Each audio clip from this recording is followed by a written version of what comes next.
할아버지, 김은희에 대해 알고 계시죠? 모르겠다. 누군지 기억이 안 나. 할아버지, 저는 검사예요. 거짓말하시면 안 됩니다. 준호의 목소리가 단호해졌습니다. 하지만 형도는 고개를 저으며 일어나려 했어요. 너는 내 손자다 가문을 배신하려는 거냐? 가문이요. 할아버지, 사람이 죽었어요. 13살짜리 아이가 말이에요. 조용히 해. 그런 얘기 하지 마. 형도가 갑자기 소리를 질렀습니다. 그러더니 인숙을 붙잡고 말했어요. 인수가, 너도 내 며느리다. 이 집안의 여자가 된 이상 가문을 지켜야 해. 이런 얘기를 받게 하면 어떤 결과가 따를지 알겠지? 구독, 좋아요는 영상 제작에 큰 힘이 됩니다. 충청도 외곽 작은 시골 마을, 아침 해가 막 떠오르는 시간입니다. 60대 주부 인숙은 부엌에서 시아버지 형도의 아침 죽을 끓이고 있었습니다. 가스레인지 위에 올린 작은 냄비에서 보글보글 끓는 소리가 조용한 새벽을 깨웠죠. 아버님, 아침 드세요. 인숙은 정성스럽게 끓인 전복죽을 쟁반에 담아 시아버지 방으로 향했습니다. 80대 중반의 형도는 침대에 반쯤 기대 앉아 텔레비전을 보고 계셨죠. 예전만큼 건강하지는 않지만 여전히 마을 사람들 사이에서는 형님이라 불리는 분이었습니다. 고맙소, 인수가. 형도가 떨리는 손으로 숟가락을 집었습니다. 인숙은 시아버지가 드시는 모습을 지켜보며 창밖을 바라봤습니다. 이 집에 시집 온 지 벌써 35년이 흘렀네요. 남편이 세상을 떠난 지도 5년이 되었고, 이제는 시아버지와 단둘이 이 큰 집을 지키고 있었습니다. 아들놈은 언제 내려온다고 했나? 준호는 바쁘다고 하던데요. 검사일이 워낙 많다나 봅니다. 인숙은 한숨을 살짝 내쉬었습니다. 서울에서 검사로 일하는 아들 준호는 한 달에 한 번 오면 다행이었죠. 물론 이해합니다. 젊은 사람이 자신의 일에 매진하는 게 당연하니까요. 시아버지가 죽을 다 드시고 나자 인숙은 빈 그릇을 치우며 말했습니다. 날씨가 쌀쌀해지니까 겨울 준비를 해야겠어요. 창고에서 이불이며 난로를 꺼내야죠. 그런데 이상했습니다. 창고 얘기를 하자 형도의 표정이 순간 굳어졌거든요. 창고는 내가 나중에 하마. 넌 다른 일 해. 왜요? 제가 하면 되는데. 아니야. 거기는 내가 직접 해야 하는 곳이야. 인숙은 고개를 갸우뚱했습니다. 35년 동안 이 집에 살면서 창고 정리는 늘 자신의 몫이었거든요. 시아버지는 한 번도 창고 일에 관심을 보이지 않으셨는데 왜 갑자기 그러실까요? 사실 인숙도 그 창고가 조금 이상하다고 생각해 왔어요. 다른 창고들과 달리 항상 굳게 잠겨 있었고 시아버지만 열쇠를 가지고 계셨거든요. 가끔 필요한 물건이 있어서 창고 좀 열어달라고 하면 형도는 직접 가서 물건을 가져다 주곤 했습니다. 왜 창고에 혼자 들어가시는지 몰라. 처음에는 그냥 남자 어른의 고집쯤으로 여겼어요. 하지만 시간이 지날수록 이상했습니다. 여름에 선풍기를 꺼내달라고 해도 겨울에 전기장판을 가져달라고 해도 시아버지는 혼자 가서 혼자 가져왔죠. 뭔가 중요한 게 들어있나 봐. 오후가 되자 인숙은 마당에서 빨래를 널고 있었습니다. 바람에 흔들리는 이불을 보며 문득 남편 생각이 났어요. 살아생전 남편은 참 과묵한 사람이었습니다. 특히 시댁 얘기만 나오면 더욱 말이 없어졌죠. 몇 년 전 인숙이 궁금해서 물어본 적이 있었어요. 여보, 창고에는 정말 뭐가 들어있어? 아버님이 왜 그렇게 아무도 못 들어가게 하실까? 그때 남편의 대답이 기억났습니다. 그런 건 신경 쓰지 마. 아버지 방식이시니까. 그때도 이상했지만 지금 생각해보니 더욱 의문스럽습니다. 남편도 뭔가 알고 있었던 게 아닐까요? 저녁 시간이 되자 인숙은 시아버지와 함께 식사를 하고 있었습니다. 형도는 밥을 드시다가 갑자기 중얼거리기 시작했어요. 은희야, 미안하다. 정말 미안해. 아버님, 누구 얘기를 하시는 거예요? 응? 아무것도 아니야. 옛날 생각이 나서. 형도는 당황한 듯 고개를 저었습니다. 하지만 인숙은 놓치지 않았어요. 시아버지가 가끔씩 혼잣말로 중얼거리는 그 이름. 은희라는 여자는 도대체 누구일까요? 아버님, 은희가 누구예요? 가끔 그 이름을 부르시는데. 모르겠어. 누군지 기억이 안 나. 형도는 서둘러 자리에서 일어났습니다. 더 이상 대화를 피하고 싶어 하시는 것 같았어요. 밤이 깊어지자 인숙은 부엌에서 설거지를 마치고 거실로 나왔습니다. 형도는 이미 방에 들어가 주무시고 계셨죠. 혼자 남은 거실에서 인숙은 창밖을 바라봤습니다. 달빛에 비친 마당 너머로 그 신비로운 창고가 보였어요. 다른 창고들과는 달리 유독 견고해 보이는 자물쇠, 그리고 아무도 들여보내지 않는 시아버지의 고집. 인숙은 문득 이런 생각이 들었습니다. 혹시 그 안에 가족사와 관련된 중요한 뭔가가 있는 건 아닐까? 옛날 문서나 돈, 아니면 시댁의 보물 같은 것 말이에요. 35년 동안 이 집에 살면서도 못 들어가 본 곳이라니. 하지만 다른 한편으로는 불안한 기분도 들었습니다. 시아버지가 그렇게 숨기려고 하시는 걸 보면 혹시 남에게 알려지면 안 되는 뭔가가 있는 건 아닐까요? 그리고 가끔씩 중얼거리시는 은이라는 이름. 가족 중에 그런 이름을 가진 사람은 없었는데 도대체 누구를 그리워하시는 걸까요? 인숙은 마음속으로 생각했어요. 이제야 좀 평화로워졌다고 생각했는데 왜 이런 궁금한 일들이 자꾸 생기는 걸까? 시아버지의 비밀스러운 행동들, 그리고 알 수 없는 과거의 인물. 그날 밤 인숙은 좀처럼 잠들 수 없었습니다. 창고와 자물쇠, 그리고 은이라는 이름이 머릿속을 맴돌았거든요.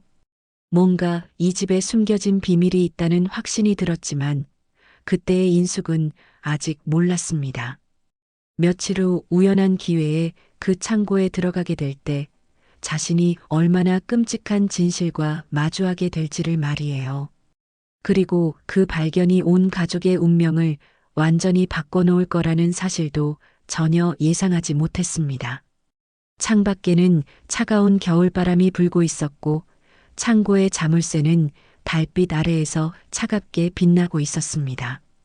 며칠이 지나고 본격적인 겨울 준비를 해야 할 시기가 되었습니다.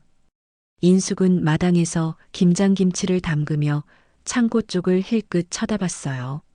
시아버지는 오늘 오후부터 마을회관에 나가셨으니 지금이 기회였습니다. 한 번만, 그냥 한 번만 봐야겠어. 인숙은 마음을 굳히고 창고 앞으로 다가갔습니다. 낡은 자물쇠가 녹슬어 있었지만 자세히 보니 완전히 잠겨 있지는 않았어요. 살짝 흔들어 보니 덜거덕 소리가 났습니다. 이게 잠긴 게 아니네. 용기를 내어 자물쇠를 빼내자 무거운 나무 문이 삐걱거리며 열렸습니다. 오랫동안 닫혀있던 탓인지 퀴퀴한 냄새가 코를 찔렀어요. 인숙은 손전등을 켜고 조심스럽게 안으로 들어갔습니다. 창고 안은 생각보다 넓었어요. 오래된 농기구들과 상자들이 여기저기 쌓여 있었고 먼지가 두껍게 앉아 있었습니다. 별다른 건 없어 보였는데 왜 그렇게 들어오지 말라고 했던 걸까요? 뭐 특별한 건 없는 것 같은데. 인숙은 실망하며 창고를 둘러봤습니다. 그런데 가장 구석진 곳, 벽 모서리에 뭔가 이상한 게 보였어요. 다른 것들과는 달리 새하얀 천으로 덮여 있는 커다란 자루 하나가 있었거든요. 저건 뭐지? 호기심이 발동한 인숙은 그쪽으로 다가갔습니다. 천을 걷어내자 낡고 곰팡이가 핀 쌀자루가 나타났어요. 쌀을 보관해둔 거구나 싶어서 자루 입구를 열어봤습니다. 그런데, 이게 뭐야? 쌀이 나올 줄 알았는데 안에서 나온 건 썩은 헝겊 조각들이었어요. 그리고 낡은 머리끈, 작은 구슬들. 뭔가 이상했습니다. 인숙은 손전등을 더 가까이 대고 자세히 들여다봤어요. 그 순간 인숙의 얼굴이 새하얗게 질렸습니다. 이게 설마 헝겊 사이로 보인 건 작고 하얀 뼈였거든요. 사람의 손가락 뼈처럼 보이는 작은 뼈들이 여러 개 들어 있었습니다. 그리고 그 옆에는 작은 두개골까지. 으악! 인숙은 비명을 지르며 뒤로 물러섰습니다. 손전등이 땅에 떨어져 구르면서 창고 안이 깜빡깜빡 밝아졌다, 어두워졌다 했어요. 심장이 터질 듯 뛰고 다리에 힘이 빠져서 주저앉을 뻔했습니다. 사람 뼈야. 진짜 사람 뼈. 그때 갑자기 창고 입구에서 목소리가 들렸습니다. 인수가 거기서 뭐 하는 거야? 시아버지 형도가 마을회관에서 일찍 돌아온 것 같았어요.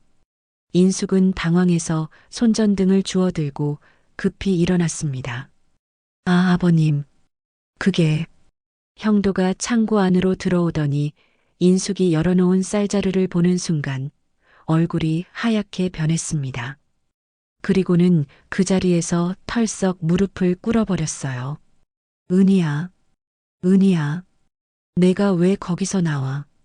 형도는 떨리는 목소리로 중얼거리기 시작했습니다. 마치 그 뼈들과 대화를 하는 것처럼 말이에요. 아버님, 이게 도대체 뭐예요? 왜 여기에 사람 뼈가? 너는 이걸 보면 안 됐는데. 형도의 목소리가 점점 작아졌습니다. 그리고는 갑자기 인숙의 팔을 붙잡으며 말했어요. 아무한테도 말하면 안 돼. 절대로 말하면 안 된다고. 하지만 아버님, 이건 신고해야 하는 거 아니에요? 사람이 죽었다는 건데. 안 돼. 우리 가문이 망하게 될 거야. 형도의 눈에는 절망과 공포가 가득했습니다. 인숙은 지금까지 본 적 없는 시아버지의 모습에 더욱 당황스러웠어요. 은희가 누구예요? 아버님이 계속 그 이름을 부르시는데. 형도는 대답하지 않았습니다. 그저 쌀자루를 다시 천으로 덮으며 떨리는 손으로 자물쇠를 채웠어요. 오늘 일은 없던 일이야. 알겠지? 하지만 인숙의 마음속에는 이미 엄청난 파장이 일어나고 있었습니다. 35년 동안 살아온 이 집에 이런 끔찍한 비밀이 숨어 있었다니. 그리고 시아버지가 그 비밀을 알고 있었다니. 그날 밤 인숙은 잠들 수 없었습니다. 쌀자루 속에서 본 그 작은 뼈들이 계속 눈앞에 아른거렸어요. 누군가의 딸이었을 텐데. 누군가의 소중한 가족이었을 텐데. 왜 이런 곳에 묻혀 있는 걸까요? 그리고 시아버지가 부르던 그 이름, 은희. 혹시 그 뼈들의 주인이 은희라는 사람일까요? 도대체 이 집에서 무슨 일이 있었던 걸까요? 인숙은 휴대폰을 들고 아들 준호에게 전화를 걸어볼까 생각했습니다. 하지만 밤늦은 시간이었고 게다가 이런 끔찍한 얘기를 전화로 할 수도 없었어요. 내일 준호한테 얘기해야겠어. 하지만 인숙은 몰랐습니다. 이것이 단순한 우연한 발견이 아니라 50년 동안 숨겨져 있던 거대한 비밀의 시작이라는 것을 말이에요. 그리고 이 일로 인해 그들 가족 전체가 돌이킬 수 없는 파국으로 치달을 거라는 사실도 말입니다. 창밖에는 차가운 겨울바람이 불고 있었고 창고의 자물쇠는 다시 굳게 잠겨 있었습니다. 하지만 이미 판도라의 상자는 열려버렸어요. 다음 날 아침 인숙은 거의 잠을 이루지 못한 채 부엌에 나왔습니다. 어젯밤의 일이 꿈이었으면 좋겠지만 손에 남아있는 먼지와 창고 냄새가 모든 게 현실이었음을 말해주고 있었어요. 시아버지 형도는 평소보다 훨씬 일찍 일어나 마당에 나가 계셨습니다. 아침 식사 때도 한마디 말 없이 죽만 드시고는 방으로 들어가 버렸죠. 인숙은 더 이상 참을 수 없었습니다. 이대로 있을 순 없어. 뭔가 알아봐야겠어. 인숙은 마을 노인정으로 향했습니다. 이 동네에서 50년 넘게 사신 어르신들이 모이는 곳이니까 혹시 과거에 무슨 일이 있었는지 아실 거라 생각했거든요. 노인정에 들어서자 평소처럼 화투를 치시던 할아버지들이 인숙을 반갑게 맞아주셨습니다. 인숙이 왔네. 무슨 일로? 안녕하세요. 그런데 혹시 옛날에 이 동네에서 실종된 사람이 있었나요? 젊은 여자의 말이에요. 갑자기 노인정 안이 조용해졌습니다. 화투를 치던 손들이 멈춰섰고 어르신들이 서로 눈치를 보기 시작했어요. 왜 그런 걸 갑자기 물어보나? 그냥 궁금해서요. 혹시 은이라는 이름 들어보신 적 있으세요? 이번엔 정말 정적이 흘렀습니다. 잠시 후 가장 연세가 많으신 박 할아버지가 입을 열었어요. 김은희. 그의 얘기구나.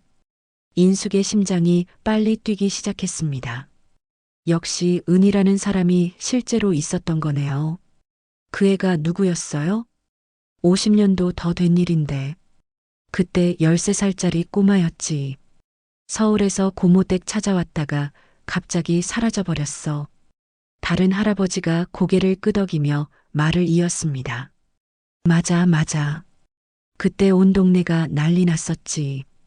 경찰도 나오고 수색대도 꾸려서 며칠 동안 찾아다녔는데. 찾았어요? 못 찾았지. 흔적도 없이 사라져버렸으니까. 결국 미제 사건으로 남았어. 박 할아버지가 담배를 한 모금 빨고는 계속 말했습니다. 그런데 말이야, 그 애를 마지막으로 본 사람이 있어. 너희 시댁 앞에서 봤다더라고. 인숙의 얼굴이 하얗게 변했습니다. 우리 시댁 앞에서요? 응. 형도 영감이 그 애가 길을 잃고 헤매는 걸 보고 걱정돼서 집으로 데려갔다가 저녁에 보내준다고 했지. 그런데 그 다음 날부터 그 애가 안 보이기 시작한 거야. 그럼 우리 시아버님이 마지막으로 은희를 본 분이라는 얘기네요. 어르신들이 고개를 끄덕였습니다. 인숙은 머릿속이 복잡해졌어요. 시아버지가 단순한 목격자가 아니라 실제로 은희와 마지막 시간을 보낸 사람이었다니. 그때 형도 영감도 참 고생했지. 경찰한테 몇 번씩 불려가서 조사받고. 조사요? 당연하지. 마지막으로 본 사람이니까. 그런데 형도 영감이 워낙 동네에서 믿을 만한 사람이라 별다른 의심은 안 받았어. 인숙은 더 이상 들을 수 없었습니다. 급히 노인정을 나와 집으로 돌아왔어요. 그리고는 곧바로 서울에 있는 아들 준호에게 전화를 걸었습니다. 준호야, 엄마야. 엄마, 무슨 일이세요? 목소리가 이상한데. 지금 당장 집에 내려올 수 있어? 갑자기요? 무슨 일 있어요? 인숙은 잠시 망설였습니다. 전화로 이런 얘기를 하기엔 너무 충격적이었거든요. 그냥 중요한 일이 있어. 꼭 와야 해. 엄마, 저 지금 중요한 재판 준비하고 있어서 당장은 어려워요. 다음 주말에. 준호야, 제발. 정말 급한 일이야. 준호는 어머니의 절박한 목소리를 듣고 뭔가 심상치 않음을 느꼈습니다. 알겠어요. 오늘 밤에 내려갈게요. 전화를 끊고 나서 인숙은 시아버지 방 앞에 서 있었습니다. 문 너머로 혼잣말하는 소리가 들렸어요. 은희야, 미안해. 정말 미안해. 또 그 이름이었습니다. 이제는 확실해졌어요. 창고에 있던 그 뼈들이 김은희의 것이라는 게 말입니다. 저녁 시간 형도는 여전히 말이 없었습니다. 밥상 앞에 앉아서도 계속 허공을 바라보며 중얼거렸어요. 그때 그러지 말았어야 했는데, 그냥 보내줬어야 했는데. 아버님, 인숙이 조심스럽게 불러봤지만 형도는 대답하지 않았습니다. 마치 다른 세상에 있는 사람처럼 보였어요. 밤 11시쯤 준호가 차를 몰고 도착했습니다. 오랜만에 본 아들이 반가웠지만 지금은 그럴 상황이 아니었어요. 엄마, 무슨 일이에요? 전화 받고 계속 걱정됐어요. 인숙은 준호를 거실로 데리고 가서 조곤조곤 설명했습니다. 창고에서 발견한 뼈들, 시아버지의 이상한 반응, 그리고 노인정에서 들은 김은희의 이야기까지. 준호의 얼굴이 점점 굳어갔습니다. 엄마, 정말이에요? 진짜 사람 뼈가 있었다고요? 내가 이런 거짓말을 왜 하겠니? 할아버지도 은이라는 이름을 계속 부르고 계시고. 준호는 잠시 생각에 잠겼습니다. 검사로서의 직업의식이 발동했거든요. 이건 심각한 문제네요. 혹시 50년 전 미제 사건과 관련이 있을 수 있어요. 그래서 너를 부른 거야. 어떻게 해야 할지 모르겠어. 준호는 고민에 빠졌습니다. 만약 정말로 할아버지가 그 사건과 관련이 있다면, 그것도 그냥 관련이 아니라 직접적인 연관이 있다면, 가족 전체가 큰 위기에 빠질 수 있었거든요. 일단 내일 아침에 할아버지와 직접 얘기해 봐야겠어요. 하지만 둘 다 알고 있었습니다. 이미 돌이킬 수 없는 강을 건너버렸다는 것을 말이에요. 다음 날 아침 준호는 할아버지와 대화를 시도해 봤지만 형도는 계속 회피만 했습니다. 은희 얘기만 나오면 모르겠다. 기억이 안 난다만 반복하며 방문을 닫아버렸어요. 할아버지가 저러시니까 답답하네요. 준호는 한숨을 쉬며 어머니에게 말했습니다. 검사로서는 진실을 밝혀야 한다는 사명감이 있었지만 손자로서는 할아버지를 의심하고 싶지 않았거든요. 그나저나 엄마 아버지 유품들은 어디에 보관하고 계세요? 다락방에 정리해뒀는데 왜? 혹시 그때 일기나 기록 같은 게 있을지도 몰라요. 아버지도 이 집에서 오래 사셨으니까. 인숙은 준호와 함께 다락방으로 올라갔습니다. 먼지가 쌓인 상자들 사이에서 남편의 유품들을 찾아냈어요. 오래된 옷가지들, 책들, 그리고 작은 나무 상자 하나가 있었습니다. 이 상자는 뭐지? 준호가 상자를 열어보니 낡은 일기장 몇 권과 편지들이 들어 있었어요. 인숙도 처음 보는 것들이었습니다. 여보가 일기를 썼다니. 나도 몰랐어. 준호는 가장 오래된 일기장을 펼쳐봤습니다. 1970년대 날짜가 적혀 있었어요. 처음엔 평범한 일상 얘기들이었는데 어느 날짜부터 내용이 심상치 않았습니다. 엄마, 이것 좀 보세요. 준호가 특정 페이지를 가리키며 읽기 시작했습니다. 1974년 8월 15일. 오늘 아버지가 그 아이를 데려왔다. 은이라고 하는 13살짜리 아이였다. 고모를 찾다가 길을 잃었다며 울고 있었는데 아버지가 하룻밤 재워주겠다고 하셨다. 인숙의 얼굴이 창백해졌습니다. 정말로 시아버지가 은이를 집으로 데려온 게 맞았던 거네요. 준호가 계속 읽어내려갔습니다. 8월 16일. 큰일이 일어났다. 그 아이가, 형이 그 아이에게 손을 댔다. 아이가 비명을 지르며 도망치려 했는데 넘어져서 머리를 심하게 다쳤다. 피가 너무 많이 나왔다. 뭐라고? 인숙이 깜짝 놀라며 일기장을 빼서 읽어봤습니다. 계속해서 충격적인 내용이 이어졌어요. 아버지는 형님과 나에게 아무한테도 말하지 말라고 하셨다. 그 아이는 이미 죽었다. 우리가 살려보려고 했지만 너무 늦었다.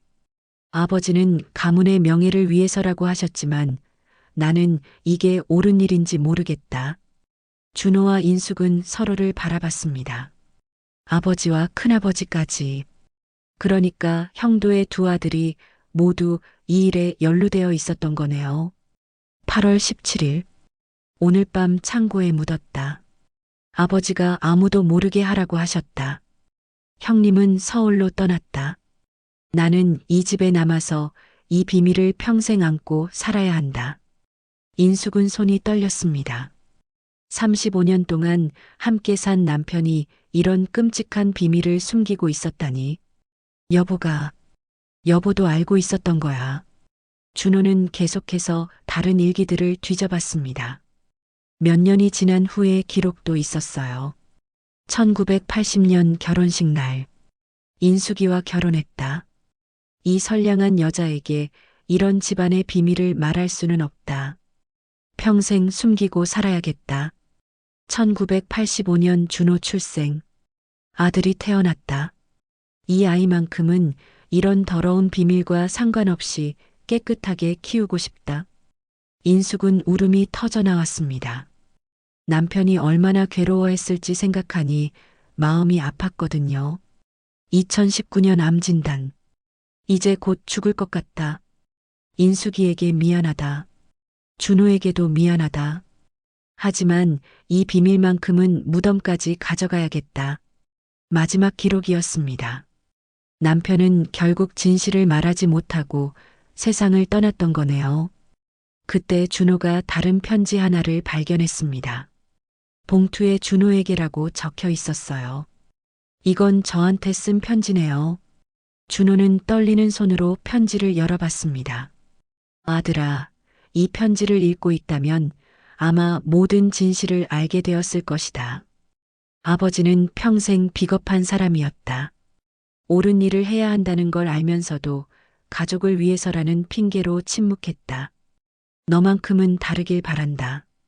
정의로운 검사가 되어서 아버지가 하지 못한 일을 해다오. 그 아이의 명복을 빌어주고 진실을 밝혀달라. 준호의 눈에 눈물이 고였습니다. 아버지가 얼마나 괴로워했을지, 그리고 자신에게 이런 무거운 짐을 남기고 가셨다는 생각에 마음이 복잡했어요. 한편 서울 검찰청에서는 준호의 동료가 이상한 일을 발견했습니다. 준호가 부탁한 1974년 김은희 실종 사건 자료를 찾아보던 중이었거든요. 이상하네. 컴퓨터 화면을 보던 동료 검사가 고개를 갸우뚱했습니다. 분명히 사건 기록이 있어야 하는데 핵심 수사 자료들이 누락되어 있었거든요. 왜 이런 중요한 자료가 없지? 그는 곧바로 준호에게 전화를 걸었습니다. 준호야, 이상한 일이 있어. 내가 요청한 그 사건 자료인데 수사 기록 상당 부분이 사라져 있어. 사라졌다고요? 응. 마치 누군가 의도적으로 삭제한 것 같아. 이건 보통 일이 아니야. 준호는 불길한 예감이 들었습니다. 50년 전 사건의 기록이 사라졌다는 건 누군가 이 사건을 은폐하려고 했다는 뜻이 아닐까요? 그날 밤 준호는 어머니와 함께 앉아 있었습니다. 둘 다 말이 없었어요.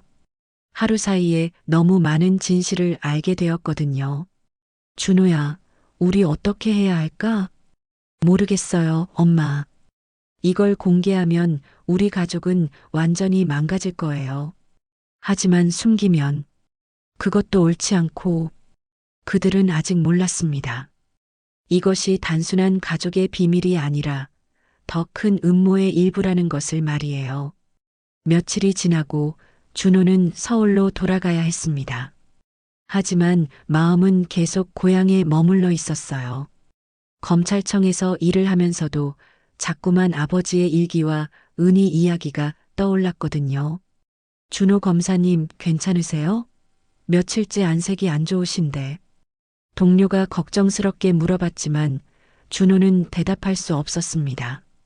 이런 가족사를 누구에게 털어놓을 수 있겠어요? 그날 오후 준호는 마침내 결심을 굳혔습니다. 어머니에게 전화를 걸어 모든 걸 털어놓겠다고 말이에요. 엄마, 저 오늘 밤에 내려갈게요. 할아버지와 제대로 얘기해야겠어요. 준호야, 괜찮겠니? 아버님이 요즘 더 이상해지셨어. 인숙의 목소리에는 걱정이 가득했습니다. 형도는 며칠째 밥도 제대로 안 드시고 방에만 틀어박혀 계셨거든요. 그날 저녁 준호가 도착했을 때 집안 분위기는 무거웠습니다. 형도는 거실 소파에 앉아 멍하니 텔레비전을 보고 계셨어요. 할아버지, 준호가 조심스럽게 다가갔습니다. 형도는 손자를 보더니 깜짝 놀라는 표정을 지었어요. 준호야, 언제 왔니? 방금 왔어요. 할아버지, 저희가 얘기 좀 해야 할 것 같은데요. 형도의 얼굴이 굳어졌습니다. 무슨 얘기인지 대충 짐작이 가셨던 거죠. 할아버지, 김은희에 대해 알고 계시죠? 모르겠다. 누군지 기억이 안 나. 할아버지, 저는 검사예요. 거짓말하시면 안 됩니다. 준호의 목소리가 단호해졌습니다. 하지만 형도는 고개를 저으며 일어나려 했어요. 너는 내 손자다. 가문을 배신하려는 거냐? 가문이요? 할아버지, 사람이 죽었어요. 13살짜리 아이가 말이에요. 조용히 해. 그런 얘기 하지 마. 형도가 갑자기 소리를 질렀습니다. 그러더니 인숙을 붙잡고 말했어요. 인숙아, 너도 내 며느리다. 이 집안의 여자가 된 이상 가문을 지켜야 해. 이런 얘기를 받게 하면 어떤 결과가 따를지 알겠지? 인숙은 시아버지의 위협적인 말투에 움츠러들었습니다. 35년 동안 시댁에서 살면서 느꼈던 그 무서운 분위기가 다시 되살아났거든요. 할아버지, 협박은 그만하세요. 준호가 분노하며 일어섰습니다. 저는 이 일을 묻어둘 수 없어요. 아버지도 평생 괴로워하셨고 엄마도 모르고 살아오셨잖아요. 이제 그만 끝내야 해요. 내가 뭘 안다고 그래. 그때 상황을 내가 알기나 하니. 형도의 목소리가 떨렸습니다. 그러더니 갑자기 주저앉으며 중얼거리기 시작했어요. 우리도 어쩔 수 없었어. 큰 놈이 그런 짓을 할 줄 몰랐어. 그 애가 죽을 줄도 몰랐고. 처음으로 형도의 입에서 진실이 흘러나왔습니다. 준호와 인숙은 숨죽이며 들었어요. 그때 경찰이 와서 조사할 때 얼마나 무서웠는지 모른다. 하지만 우리는 동네 유지였고 아무도 의심하지 않았어. 할아버지, 50년이야. 50년 동안 그의 얼굴이 나를 괴롭혔어. 밤마다 꿈에 나타나서. 그때 형도가 갑자기 가슴을 움켜쥐며 쓰러졌습니다. 할아버지, 준호가 급히 달려가 형도를 부축했습니다. 숨이 가빠하며 얼굴이 새하얗게 변해 있었어요. 엄마, 빨리 119 불러요. 구급차가 도착하기까지의 시간이 너무 길게 느껴졌습니다. 형도는 의식을 잃은 채 실려갔고 응급실에서 의사는 심근경색 진단을 내렸어요. 환자분이 극심한 스트레스를 받으신 것 같습니다. 나이도 많으시고 하니 위험한 상황이에요. 병원 복도에서 준호와 인숙은 말없이 앉아 있었습니다. 수술실 불빛만이 붉게 켜져 있었어요. 준호야, 내가 잘못했나? 인숙이 자책하며 말했습니다. 아니에요, 엄마. 이건 언젠가는 밝혀져야 할 일이었어요. 하지만 준호의 마음도 복잡했습니다. 정의를 실현해야 한다는 검사로서의 사명감과 가족을 지켜야 한다는 손자로서의 마음이 충돌하고 있었거든요. 다음 날 아침 형도는 다행히 의식을 회복했습니다. 하지만 몹시 약해져 있었어요. 할아버지, 괜찮으세요? 준호가 병상 옆에 앉았습니다. 형도는 힘없는 목소리로 말했어요. 준호야, 할아버지가 미안하다. 할아버지, 너는 올바른 길을 가거라. 할아버지처럼 비겁하게 살지 말고. 그날 저녁 준호는 병원을 나와 한강변을 걸었습니다. 마음이 너무 복잡해서 혼자만의 시간이 필요했거든요. 휴대폰이 울렸습니다. 검찰청 동료로부터 온 전화였어요.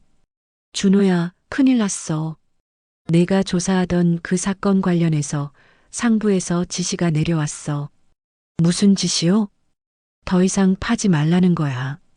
누군가 고위층에서 압력을 넣은 것 같아. 준호는 머리가 띵했습니다. 이게 무슨 의미인지 알 수 있었거든요.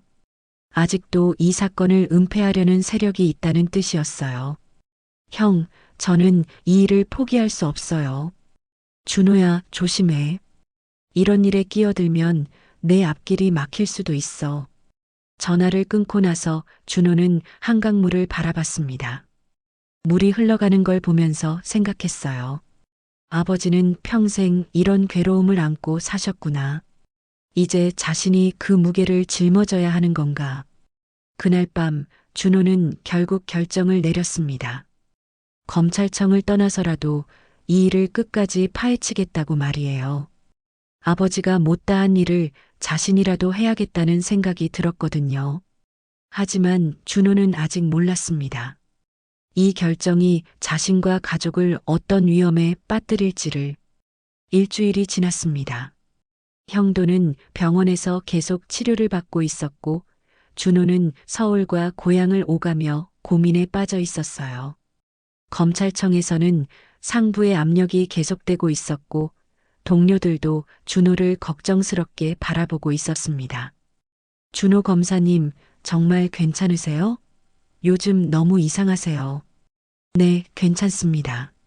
하지만 준호는 전혀 괜찮지 않았어요. 밤잠을 이루지 못하고 업무에도 집중할 수 없었거든요. 머릿속에는 온통 은희 이야기뿐이었습니다. 그러던 어느 날 준호는 마침내 중대한 결심을 내렸습니다. 직접 김은희의 가족을 찾아가 보기로 한 거예요. 엄마, 저 며칠 더 휴가 내고 조사를 해볼게요. 준호야, 위험하지 않을까? 아버님 상태도 안 좋으신데. 엄마, 이 일은 반드시 해야 해요. 아버지도 그러길 원하셨을 거예요. 준호는 옛날 주민등록 기록을 뒤져서 김은희의 가족을 찾아냈습니다. 다행히 언니 한 분이 아직 살아계셨어요. 서울 변두리의 작은 아파트에서 혼자 사시는 70대 할머니였습니다. 김순옥 할머니님이세요? 네, 그런데 누구세요? 저는 김은희 씨와 관련해서 찾아왔습니다. 순옥의 얼굴이 순간 굳어졌습니다. 50년 동안 아무도 찾지 않던 동생 이름을 갑자기 듣게 되었거든요. 은희를 아세요? 할머니, 혹시 안으로 들어가서 얘기할 수 있을까요? 중요한 일이에요. 거실에 앉은 준호는 조심스럽게 이야기를 꺼냈습니다. 유골을 발견한 일, 그리고 DNA 검사가 필요하다는 것까지. 순옥은 눈물을 흘리며 들었습니다. 그래서 우리 은희가 그곳에 있었던 거구나. 할머니, 정말 죄송합니다. 저희 가족이. 아니에요. 50년 동안 어디서 어떻게 됐는지 몰라서 얼마나 괴로웠는지 아세요? 이제라도 찾게 되어서 다행이에요. 순옥은 흔쾌히 DNA 검사에 동의했습니다. 그리고 며칠 후 결과가 나왔어요. 역시 창고에서 발견된 유골이 김은희의 것이 맞다는 확인이었습니다. 준호는 결과지를 들고 고향으로 달려갔습니다. 어머니에게 모든 걸 보고하고 이제 더 이상 미룰 수 없다고 말했어요. 엄마, 이제 결정하셔야 해요. 계속 숨기고 살 건지 아니면 진실을 밝힐 건지. 인숙은 며칠 동안 고민했습니다. 35년 동안 살아온 이 집, 시댁의 체면, 그리고 앞으로의 살. 모든 게 두려웠어요. 하지만 병원에서 시아버지를 볼 때마다 마음이 아팠습니다. 형도는 계속 혼잣말로 미안하다를 반복하고 계셨거든요. 아버님, 괜찮으세요? 인수가, 내가 너무 오래 비겁하게 살았구나. 아버님, 그의 부모님께 정말 죄송하다고 전해다오. 인숙은 그때 깨달았습니다. 시아버지도 50년 동안 얼마나 괴로워하셨을지를 말이에요. 이제는 그 고통에서 해방시켜드려야 한다고 생각했어요.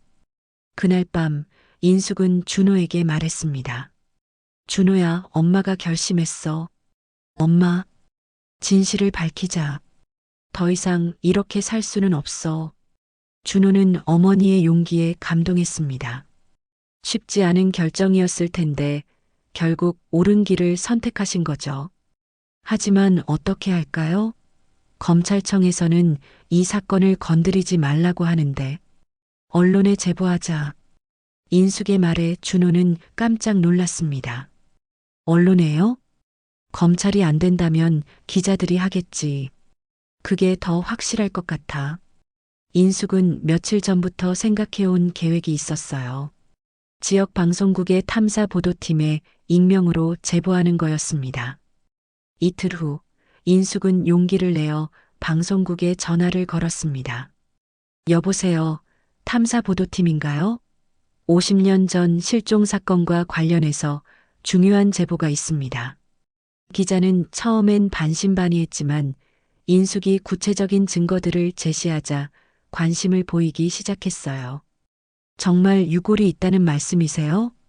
네, DNA 검사 결과도 있습니다.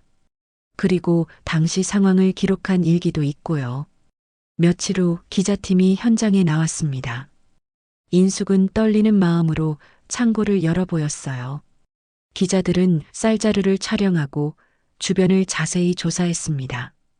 이건 정말 큰 사건이 될 것 같은데요. 방송 나갈 준비 되셨어요? 네, 준비됐습니다. 인숙은 단호하게 대답했습니다. 이제 돌이킬 수 없다는 걸 알고 있었어요.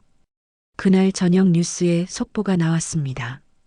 50년 전 실종된 13세 소녀, 시골 창고에서 유골로 발견. 충격적인 은폐 의혹. 마을 사람들은 텔레비전을 보며 충격에 빠졌습니다. 그동안 존경받던 형도 일가에서 이런 일이 일어났다니 믿을 수 없었거든요. 진짜 형도 영감집에서 그런 일이 있었다고? 아이고 세상에. 그 집에 그런 비밀이 숨어 있었다니. 준호는 서울에서 뉴스를 보며 복잡한 심정이었습니다. 이제 정말로 시작된 거였어요. 가족 모두가 감당해야 할 거대한 시련이 말이에요. 하지만 한편으로는 후련한 마음도 들었습니다. 50년 동안 숨겨져 있던 진실이 드디어 세상에 나온 거니까요. 그날 밤 인숙은 병원에 있는 형도를 찾아갔습니다. 뉴스를 본 형도는 이미 모든 걸 알고 계셨어요. 인숙아, 고맙다. 아버님, 이제야 마음이 좀 편해질 것 같구나. 형도의 눈에는 50년 만의 평안이 깃들어 있었습니다. 뉴스가 나간 다음 날부터 집 앞에는 기자들이 몰려들기 시작했습니다. 인숙은 집에서 나오기조차 어려웠어요. 온 동네가 떠들썩했고 마을 사람들의 시선도 달라졌습니다. 저기 형돈의 며느리 나온다. 정말 그 집에서 그런 일이 있었을까? 인숙은 고개를 숙이고 병원으로 향했습니다. 시아버지 상태가 어떤지 확인해야 했거든요.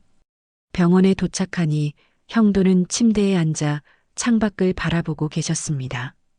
뉴스를 보신 후로 오히려 마음이 차분해지신 것 같았어요. 아버님, 괜찮으세요? 인수가 앉거라. 형돈은 며느리를 보며 쓸쓸하게 웃었습니다. 50년 동안 이 무게를 혼자 짊어지고 살았구나. 이제야 조금 숨을 쉴 수 있을 것 같다. 아버님, 나는 이제 곧 죽을 몸이야.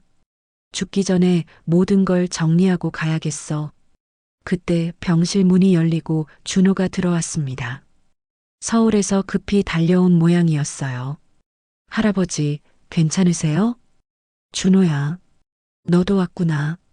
준호는 할아버지 옆에 앉으며 말했습니다. 할아버지, 이제 어떻게 하실 건가요? 기자들이 계속 취재 요청을 하고 있어요. 형도는 잠시 생각하더니 고개를 끄덕였습니다. 만나겠다. 모든 걸 말하겠어. 정말요? 그래. 50년 동안 숨겨온 걸 이제 다 털어놓을 때가 됐어. 이틀 후 형도는 병원에서 기자들과 만났습니다. 여러 방송사 기자들이 몰려와 있었고 카메라도 여러 대 설치되어 있었어요. 인숙과 준호도 옆에서 지켜봤습니다.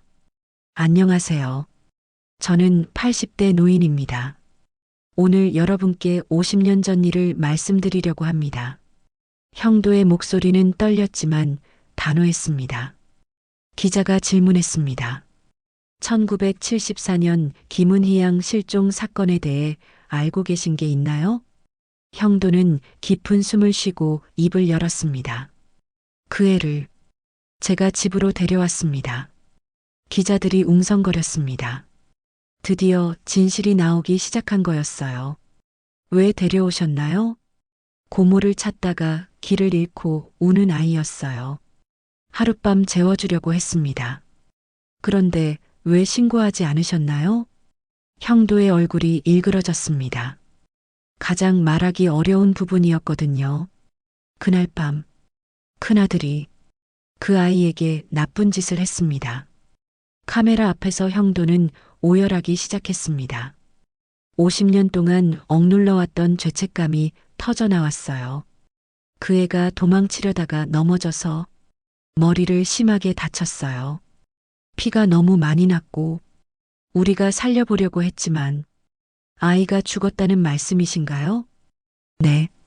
그 자리에서 죽었습니다. 기자들은 숨죽이며 들었습니다. 충격적인 고백이었거든요. 그 후에는 어떻게 하셨나요? 가문의 체면 때문에 신고할 수 없었어요. 큰아들을 서울로 보내고 그 아이는 창고에 묻었습니다.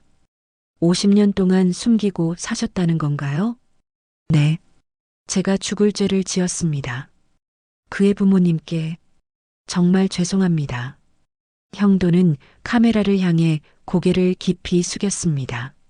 김은희, 미안하다.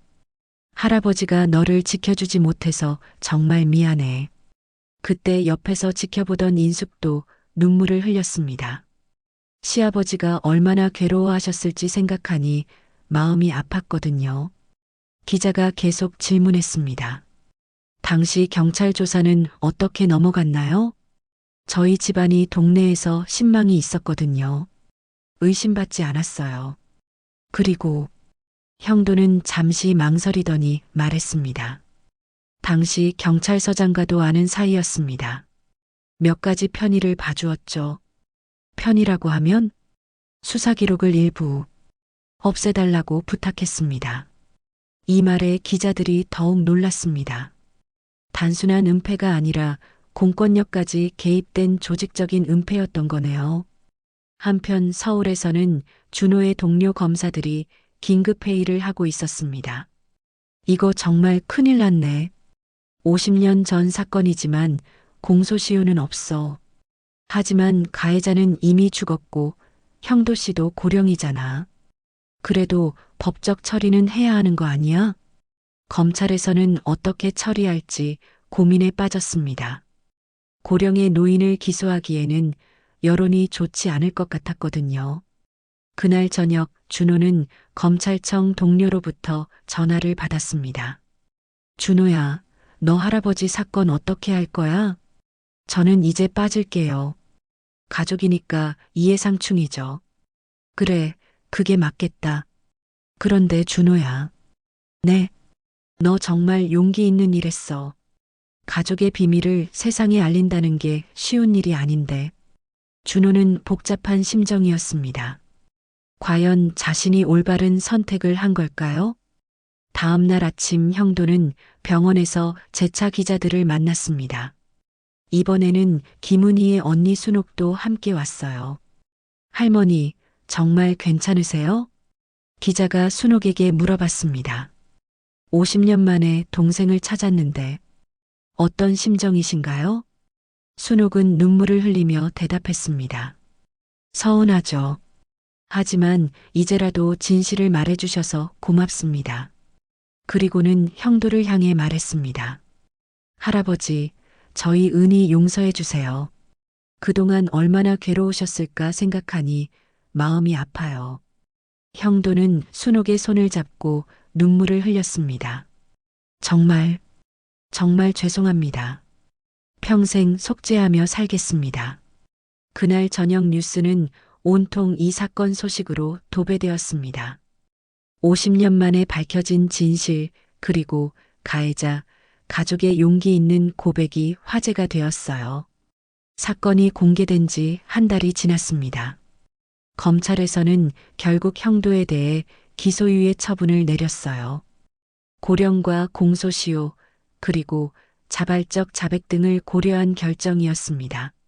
하지만 법적 처벌보다 더 큰 변화가 이 가족들을 기다리고 있었어요. 형도는 병원에서 퇴원해 집으로 돌아왔습니다.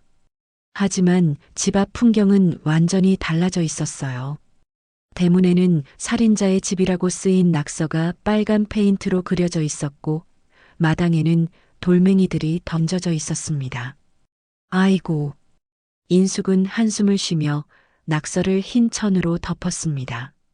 지울 수는 없었지만 적어도 시아버지가 보시지 않게 할 수는 있었거든요. 엄마, 괜찮으세요? 준호가 걱정스럽게 물어봤습니다. 서울에서 내려와 며칠째 어머니를 돌보고 있었어요. 괜찮아. 이 정도는 감수해야지. 인숙은 담담하게 대답했지만 마음은 편하지 않았습니다. 35년 동안 살아온 동네에서 이제는 손가락질을 받는 처지가 되었거든요. 마을 사람들의 반응도 갈렸습니다. 어떤 분들은 용기 있는 일을 했다며 격려해 주셨지만 대부분은 왜 굳이 옛날 일을 들춰냈냐며 눈살을 찌푸렸어요. 인숙이가 참 답답하네. 그냥 조용히 살면 될걸. 그래도 사람이 죽었는데 묻고 사는 게 옳나? 동네 여론은 복잡했습니다. 며칠 후 김은희의 장례식이 치러졌습니다. 50년 만에 고향으로 돌아온 은희의 마지막 길이었어요. 형도는 휠체어를 타고 장례식장에 참석했습니다. 할아버지, 힘드시면 안 가셔도 돼요. 아니다. 반드시 가야 해. 장례식장에는 생각보다 많은 사람들이 와 있었습니다. 은희의 언니 순옥과 친척들, 그리고 사건을 보도한 기자들까지. 형도는 관 앞에 서서 깊이 고개를 숙였습니다. 은희야, 할아버지가 늦었다. 50년이나 늦었어. 정말 미안해. 순옥이 형도의 손을 잡아주었습니다. 할아버지, 고맙습니다. 이제라도 우리 은희가 편히 쉴 수 있을 것 같아요. 장례식이 끝나고 은희는 고향 뒷산에 조용히 묻혔습니다. 작은 묘비에는 이렇게 새겨졌어요. 김은희 1961-1974- 끝내 너를 지켜주지 못한 어른들의 사죄와 기억을 담아. 인숙이 직접 새긴 비문이었습니다. 그로부터 몇 달이 지났습니다. 형도는 건강이 많이 악화되어 대부분의 시간을 침대에서 보내고 계셨어요. 하지만 표정은 예전보다 훨씬 평안해 보였습니다. 인수가, 네, 아버님. 내가 죽으면 이 집을 팔아라. 새로운 곳에서 새로 시작해. 아버님, 무슨 말씀을. 이 집에는 너무 아픈 기억들이 많아. 너는 이제 자유롭게 살아야 해. 인숙은 시아버지의 말을 듣고 많은 생각을 했습니다. 정말로 이곳을 떠나야 할까요? 한편 준호는 서울에서 중대한 결정을 내렸습니다. 검찰청을 그만두고 지역으로 내려와 변호사 사무실을 차리기로 한 거예요. 준호야, 정말 괜찮겠니? 서울에서 잘 나가던 검사인데. 엄마, 저는 이제 다른 길을 걸어보고 싶어요. 정의를 실현하는 방법이 검사만 있는 건 아니잖아요. 준호는 작은 법률 상담소를 열었습니다. 주로 시골의 억울한 일들을 도와주는 일이었어요. 농민들의 토지 분쟁, 노인들의 사기 피해, 소외된 이웃들의 법적 문제들. 준호 변호사님, 정말 고맙습니다. 덕분에 땅을 되찾았어요. 천만에요. 당연한 일을 했을 뿐이에요. 준호는 아버지가 못다한 일을 하고 있다는 생각이 들었습니다. 비록 화려하지는 않지만 더 의미 있는 삶이었어요.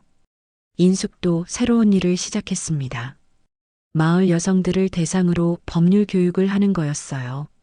자신이 겪은 일을 바탕으로 다른 여성들이 억울당하지 않도록 도와주고 싶었거든요.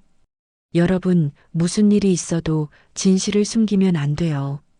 진실은 언젠가 반드시 밝혀지거든요. 인숙 선생님 말씀이 맞아요. 우리도 용기를 내야죠. 인숙의 강의는 마을 여성들 사이에서 인기가 높았습니다.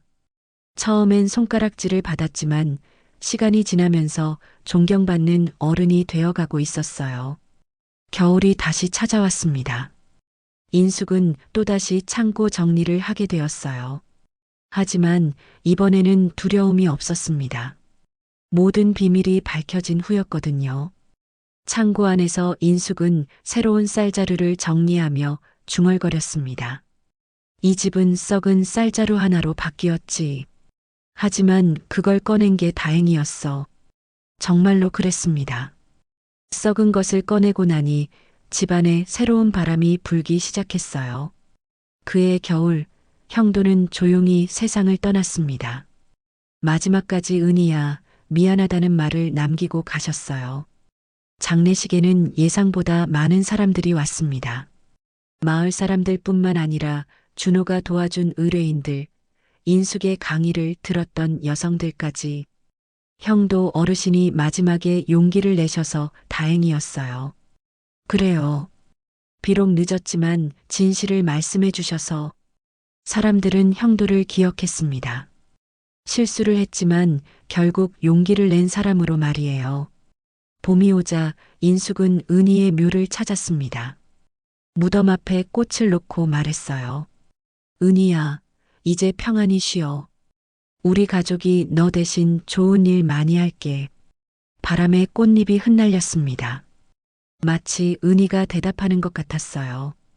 그날 저녁 인숙과 준호는 집 앞 마당에 앉아 있었습니다. 엄마, 후회하지 않으세요? 전혀. 이게 우리가 해야 할 일이었어. 그럼 다행이에요. 두 사람은 조용히 석양을 바라봤습니다. 길고 긴 겨울이 끝나고 드디어 따뜻한 봄이 시작된 거였어요.